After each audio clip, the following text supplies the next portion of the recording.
Hey guys, how's it going? So today I want to discuss whether or not burst fire rifles and submachine guns are underpowered. And I want to discuss this for the simple fact that a lot of you may not even know what gun I'm holding right now. And I want to bring that point up because I've actually never seen anyone use this weapon.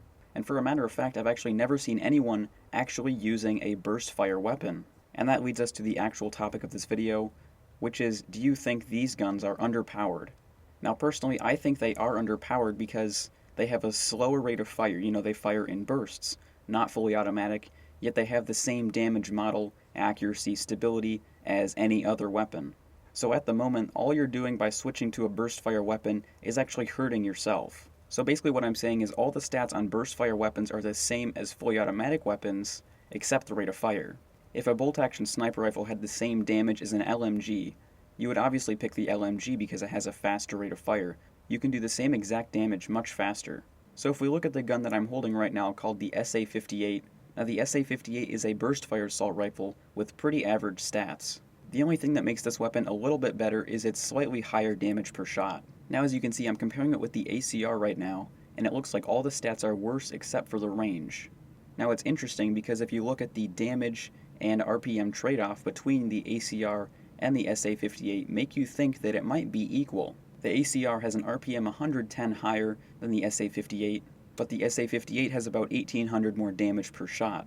Now I would say these guns are pretty equal if it weren't for the 20 round magazine the SA58 has. But now if you look at the DPSs between the weapons, there's actually a huge gap. The SA58 is sitting at under 50,000, and the ACR is sitting at just under 64,000. This is almost a 14,000 DPS gap between these two weapons. So to go more into detail with the SA58's firing system, it obviously fires 3 rounds in a burst every time you pull the trigger. And this is what the RPM actually describes in the weapon. The 650 rounds per minute on the SA58 is only telling you how fast those 3 rounds are exiting your gun. Now obviously if you want to, you can spam the trigger as fast as the RPM will shoot, and you can actually make this gun do around 650 rounds per minute in kind of like a full auto fashion. It's going to be stuttery and it's going to have a lot of recoil because you're going to be focused on shooting as fast as you can and not really compensating for the recoil. Also, the recoil is going to be very inconsistent if you do this. So if you don't quite know what I'm talking about, this is what it looks like when you fire a burst fire weapon as fast as you possibly can.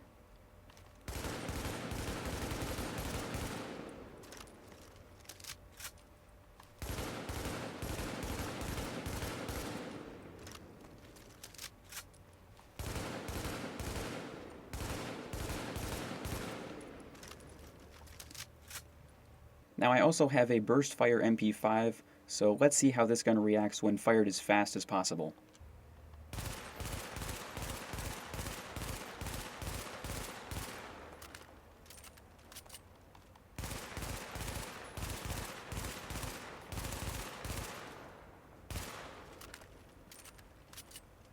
So as you saw from those 2 demonstrations, the recoil was very stuttery and inconsistent, and that makes it very hard to control. On top of that, the real rate of fire of this weapon is nowhere near 650 rounds per minute, or for the MP5, not even close to 800 rounds per minute. Now as you can see right here, I'm comparing 2 MP5s, and it looks like the burst fire one actually has more damage. And this is kind of a poor comparison, but that's because the burst fire MP5 is a level 31, whereas the MP5ST is only level 30. So that's the reason for the different damages, but basically the other stats are identical. If my burst fire MP5 was level 30, you would actually have the same exact damage. So obviously this isn't a very good example, but I just wanted to show you guys that whether it's burst fire or fully automatic, the MP5s have exactly the same stats and damage. And with that being said, any burst fire variant is inherently worse than its fully automatic counterpart. Because like I said before, the RPM of the burst fire weapon isn't truly 800, the 800 is only actually telling you the rate at which the burst itself is being fired. The RPM of any burst fire weapon is not including the mandatory pause in between firing bursts. Now if any burst fire weapon did include that mandatory pause in the RPM listed, I'm guessing the burst fire MP5 would have around 400 or 500 rounds per minute. And obviously if you have 2 weapons with exactly the same stats, but one of them has half the rate of fire, you're obviously going to choose the one with a faster rate of fire. This will allow you to do more damage in a shorter amount of time.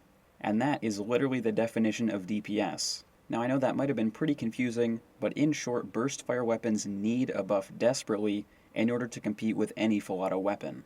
Because at the moment no one's going to use them because they just can't stack up to anything that's fully automatic. Now if I were to personally make changes on, say, the SA58, I would want that it has higher accuracy range and stability compared to a regular full auto assault rifle. Another route to go with buffing this weapon is you could leave all the stats alone and just focus on buffing the damage to something similar of a marksman rifle. Now obviously you don't want to have like 30,000 damage per shot on the SA58 like some of the marksman rifles are, but something like 12 or 15,000 would make this weapon much more contendable with other assault rifles, especially in the dark zone. Because as it is right now, the RPM posted on the weapon isn't the actual RPM, so that means the DPS of this weapon isn't the true DPS either. Because it's your damage, RPM, and magazine size that go into factoring the DPS, so if one of them is off like the RPM on the SA58, that means the DPS is off as well. Now if I were to guess at the true RPM of the SA58, I would have to say it's probably around 350 or 450 rounds per minute. And if that were the RPM listed on the weapon, your DPS would just drop. But even with the SA58's DPS being at a false height, no one still uses these weapons simply because they're burst fire. So hopefully you guys understand what I'm trying to convey here. Burst fire weapons in the Division are clearly underpowered. I also hope this video was interesting and thought-provoking as well. So hopefully you guys enjoyed the video. If you did, make sure you leave a like, share, and subscribe for daily content, and I'll see you guys later. Thanks for watching.